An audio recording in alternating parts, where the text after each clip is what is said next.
arriver à ça, ben, je sais pas, moi petite, ça m'émerveillait. Et puis, oui, je pense que inconsciemment, ça a dû s'imprimer en moi. Et ouais, sûrement. Et ça a éveillé quelque chose de fort chez vous. Alors votre papa, donc vous rentrez ici en Corse, votre papa a électrifié la Corse dans les années 1960. Donc le fil électrique continue. Oui, oui, le fil est toujours tendu.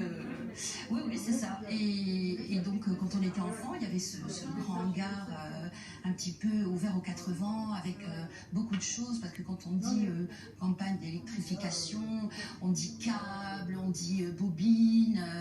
Enfin, bon, il y avait toutes sortes de choses. Et moi, j'étais tout le temps... attirée attirée tout le temps dans ce hangar où je me faisais gronder parce que c'était un peu dangereux et tout.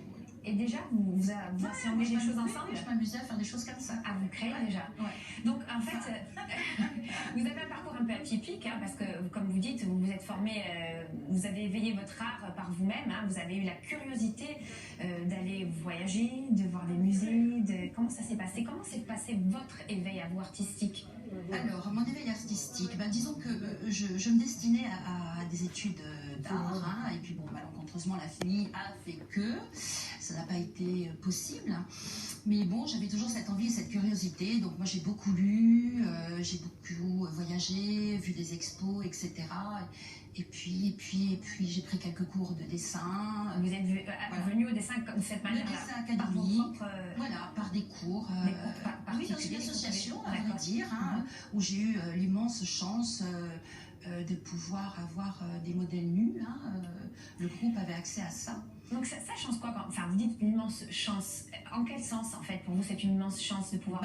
Parce que moi, j'ai grandi en Corse, hein, voilà, et je veux dire que dans mon petit village, je puisse accéder à des cours avec un modèle nu. Enfin, je sais pas, je trouvais ça assez magique et assez chanceux. Enfin, c'était une belle opportunité, quoi, hein, voilà.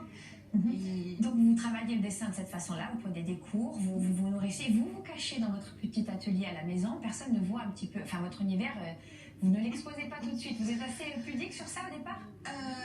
Pudique, oui, et puis aussi je ne me sentais pas légitimée, voilà, hein, parce que je n'avais pas fait d'études artistiques classiques, etc.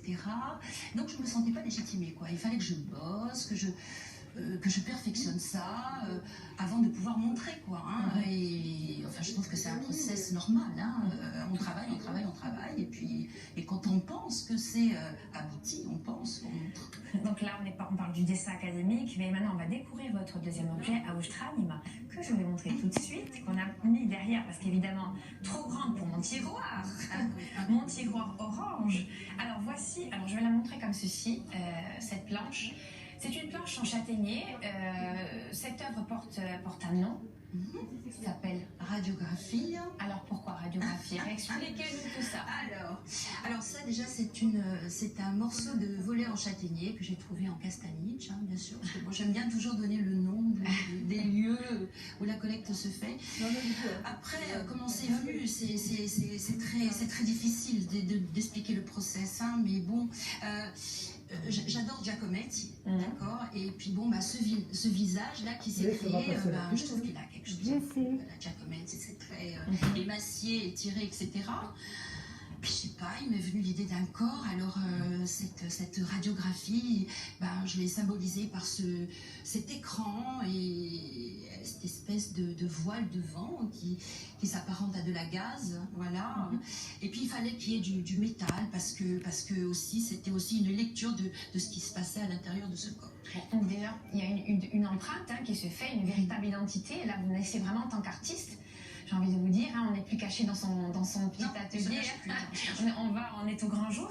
Et vos amis, en fait, vous encouragent, c'est ça?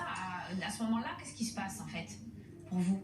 Eh bien, j'ai des visites de mon atelier, de la part d'amis, etc. Puis on me dit, bon, maintenant, c'est bon, quoi. Il faut montrer, il est temps, il faut le faire. Et bon, alors, j'ai voulu le faire chez moi, hein, en Casing.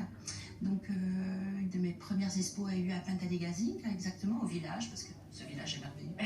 Comment ça se passe justement cette aventure? Parce que de l'atelier un peu caché, on voit il y a quelques années là vous êtes exposé à tous les regards, et puis finalement des regards que vous connaissez, hein, puisque c'est chez vous.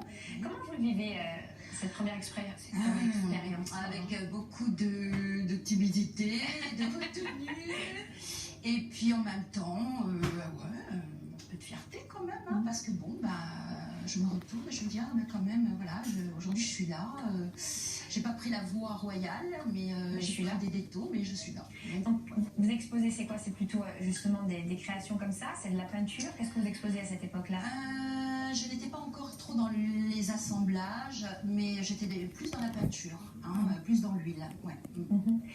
Patricia, moi je vous propose qu'on aille de votre côté, dans votre village, hein, du côté de Penta, dans cette magnifique région, pour voir un peu comment ça se passe dans votre atelier. Qu'est-ce que vous en dites?